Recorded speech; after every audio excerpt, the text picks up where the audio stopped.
Naglabas po si Senadora Amy Marcos ng isang video kung saan isinusulong umano ng ilang senador ang charter change. Yan daw po ay para palawigin ang termino ng ating Pangulo at ng ilang pong mambabatas. Pero balat dyan po ng mga taga-minorya, propaganda lamang ito at fake news. Narito ang report ni Mayan Los Baños. Nagkita si Tito Soto at House Speaker Lee para pag-usapan kung ano ang papakialaman sa 1987 Constitution habang nakaupo si Bongbong Marcos. Ito ang video presentation na inilatag sa sesyon kanina ni Senator Amy Marcos. Laman nito ang mga impormasyon niya sa niluluto umanong charter change o pag-aamyenda sa saligang batas. Partikular sa planong Constituent Assembly o CONAS at para raw suportahan ito ng mga mambabatas kabilang daw sa babaguhin na extension sa kanilang termino. Dapat ma-extend ang termino ng mga senador at congressmen na mawawala na sa pwesto by 2028. Ang eleksyon sa bawat senador ay magiging by region. Nasa 36 o 54 ang magiging senador. Nabanggit din sa presentation na wala raw magaganap na eleksyon sa 2028 at ang plano umunong pagpapalit ng age requirement sa pagkapangulo. Lumutang din ang usapang para hindi makaporma si Inday Sara sa 2028, gawing 50 years old ang edad ng pwedeng tumakbo. Git dyan ni Senadora Amy, impeachment, no elections, term extension. Ito ang inaatupag ng ilang mambabatas na nagiging mambubutas ng sikmura ng taumbayan. Inuuna ito kesa gutom, trabaho, kalusugan, kabuhayan.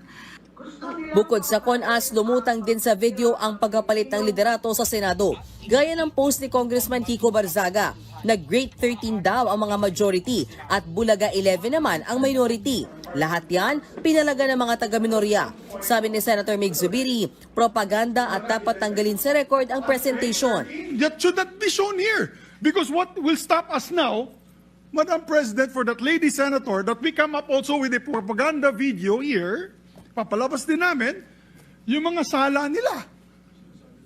Oo, kung ano-ano, hindi naman kami ganyan. Kung galit po kayo, magsalita po siya dyan, mag-aalis siya sa gobyerno niya, mag-aalis siya sa kapatid niya, burahin niya kapatid niya. Inday-badiday na ba tayo dito sa Senado? Kaya nga sinasabi, we're circus.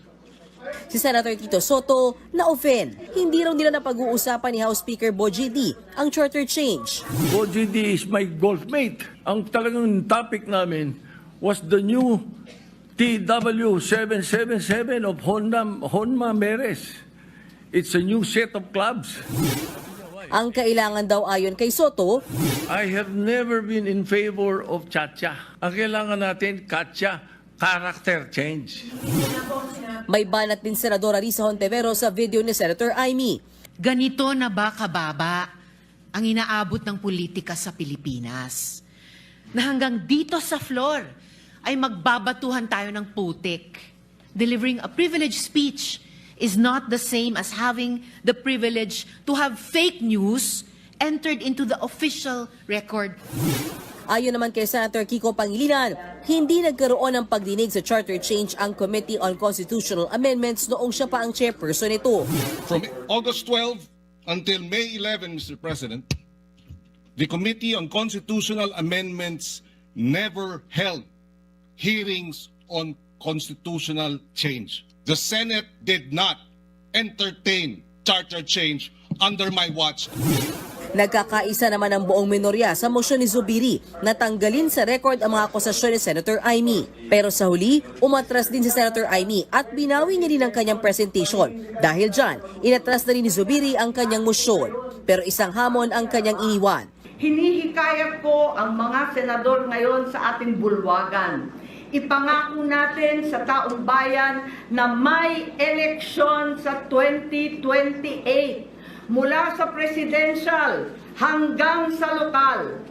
Mga kapatid, patuloy po kayong tumutok sa 105.9 True FM para sa totoong balita, impormasyon, music, and entertainment. Mag-subscribe sa aming YouTube channel at podcasts. At sundan nyo rin po kami sa Facebook, Instagram, X, TikTok sa True Network PH. Bisitahin din po ang aming website, truefm.ph at panoorin kami sa True TV Signal Channel 19. Kami po ang 105.9 True FM. Laging true sa'yo, kapatid. Ito tayo sa